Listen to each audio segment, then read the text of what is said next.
Hello everyone and welcome to today's lecture dealing with parasites. This is a lecture belonging to the microbiology lecture series, and it's the only lecture I'm delivering in this context. So, what are the learning outcomes for today? After watching the videos and after revising the context, you should be able to define the term parasite. In addition, you should appreciate the impact of parasites on global health. And you should also know the three major classes of parasites and typical parasites belonging to each of those classes. You should also understand the infection cycle and know the causative parasite. We refer to this as a vector in malaria, since malaria is a quite important global health problem.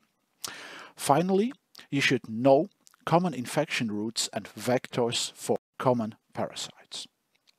So let us start with definitions. What are parasites? If we look the definition up, then we will see that a parasite is an organism which lives in or on another organism, and we refer to this as a host, and benefits by deriving nutrients and at the other's expense.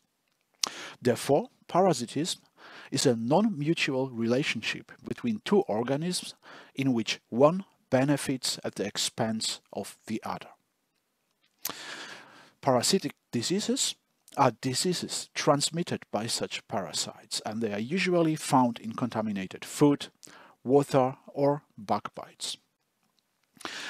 Quite recently, in 2012, a nice study dealing with parasites has been published by Ashford and crew from Liverpool, and they realized that during a relatively short history of the humans on Earth, we have acquired an amazing number of parasites with about 300 species of worms and over 70 parasites that are able to infect humans. And on the right hand side you can see examples of quite common parasites that are able to infect humans.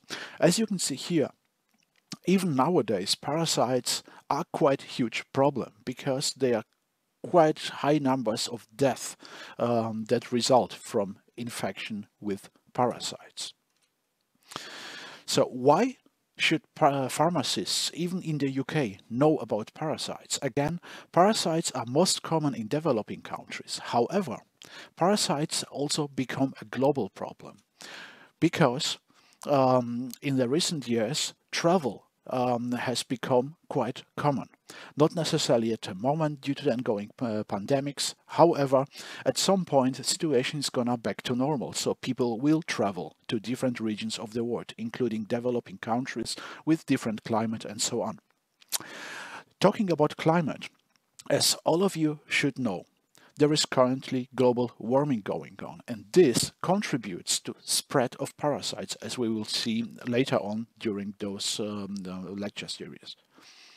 Also, food is distributed nowadays between different countries, so we have global and modern food distribution. Lastly, ethnic foods become more and more popular, and this is actually increasing the risk of infection with parasites globally, not just in the countries of origin. So, what classes of parasites do we need to know about? In simple terms, there are three main classes of parasites, and the first one are protozoa. The second class are worms, and the last class we are going to be looking at today are so-called ectoparasites. Those parasites do not live within the host, they live on the host. But again, we will look at ectoparasites in one of our slides later today. So let us start with protozoa.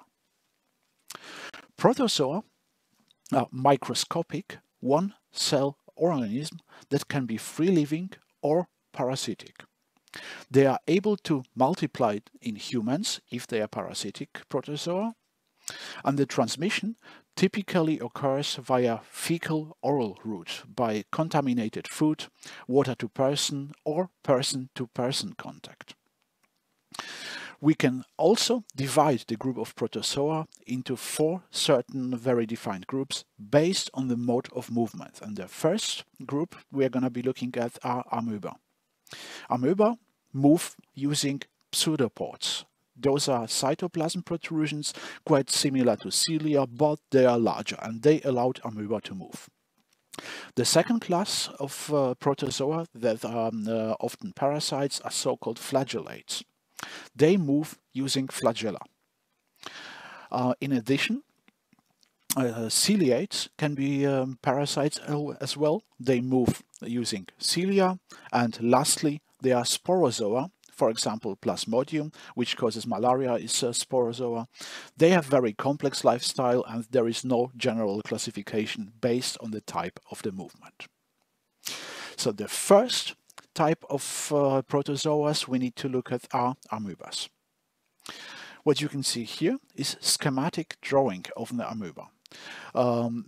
They are eukaryotes, so they do have a nucleus, they have several other organelles that are typical for eukaryotic cells, and they also have other organelles not present in human cells, namely so-called food vacuoles. And what you can see here are those membrane protrusions I mentioned before, and those pseudopods allowed amoebas to move. So let's have a look at the amoeba live in a dish.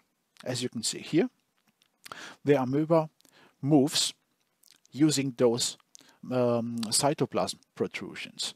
And you can also clearly recognize food vacuoles within the cell, and those vacuoles are moving as well once the amoeba is on the move. Regarding the life cycle of amoebas, this is fairly straightforward and simple compared to other parasites. So what you need to remember here is there are two important life stages of amoebas. The first one is a cyst. Cyst is usually not very active, and here the amoeba is protected from the environment, for example from digestive fluids in the gut.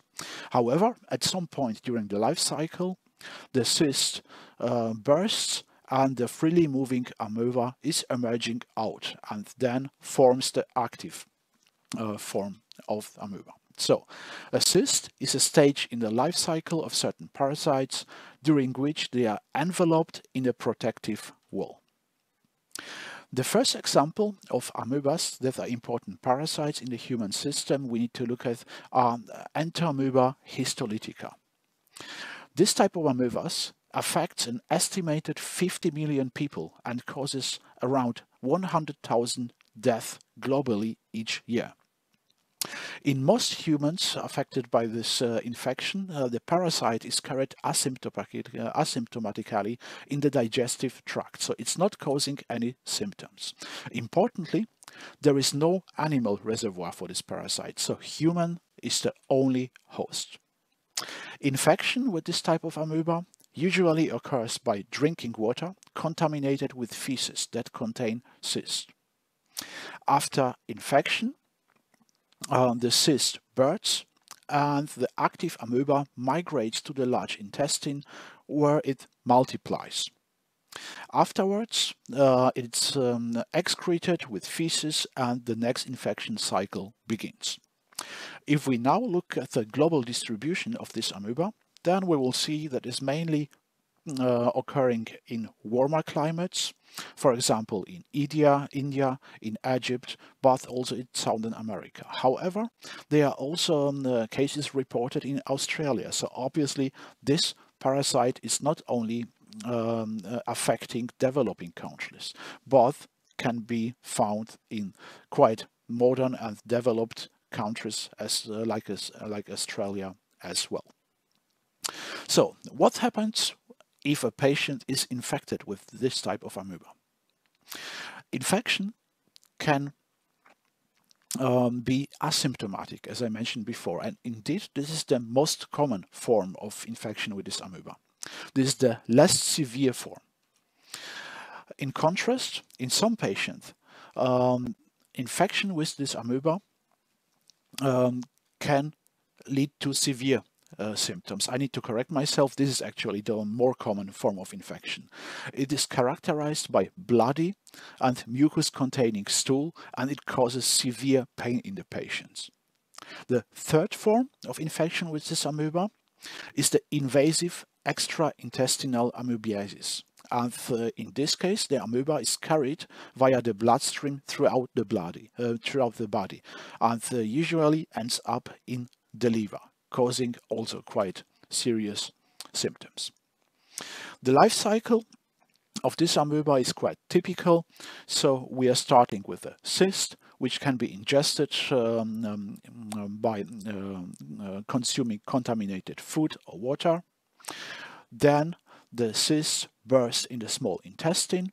The intermediate form of amoeba forms and can cause either those symptoms I mentioned before, bloody stool and so on. In the most severe form, it can also be asymptomatic or migrate throughout the bloodstream and infect the liver. Second type of amoebas, which is quite important if it comes to parasitic disorders, is amoeba called Naegleria fowleri. And on the left-hand side, you can see a microscopic picture produced using a scanning electron microscope. On the right-hand side, there is a light microscopy image showing human cells and the amoeba adjacent to human cells.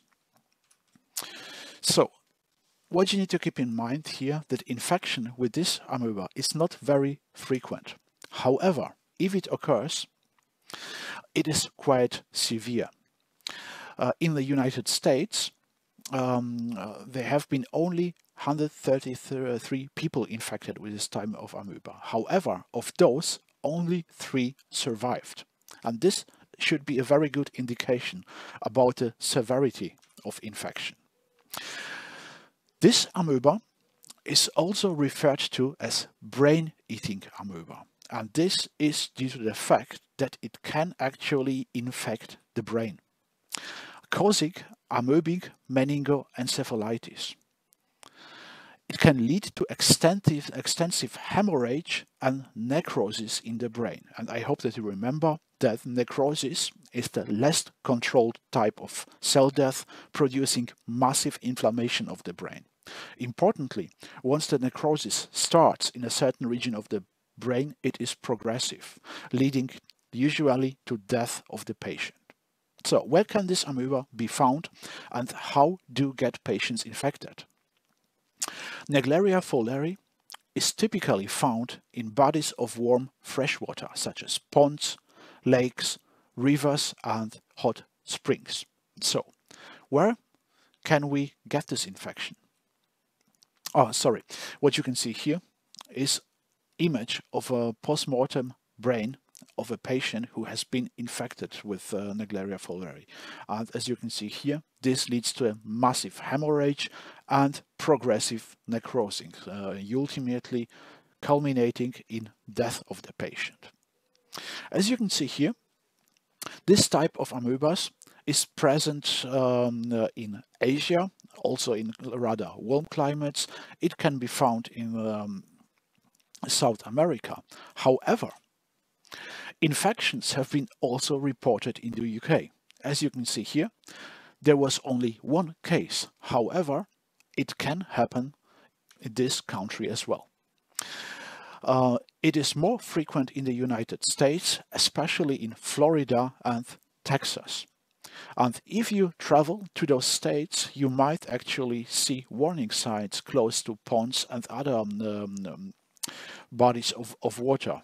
So here the warning says do not allow water to enter your nose because this amoeba might be present. And this is quite important because Naegleria fowleri uses the nasal mucosa to penetrate the body.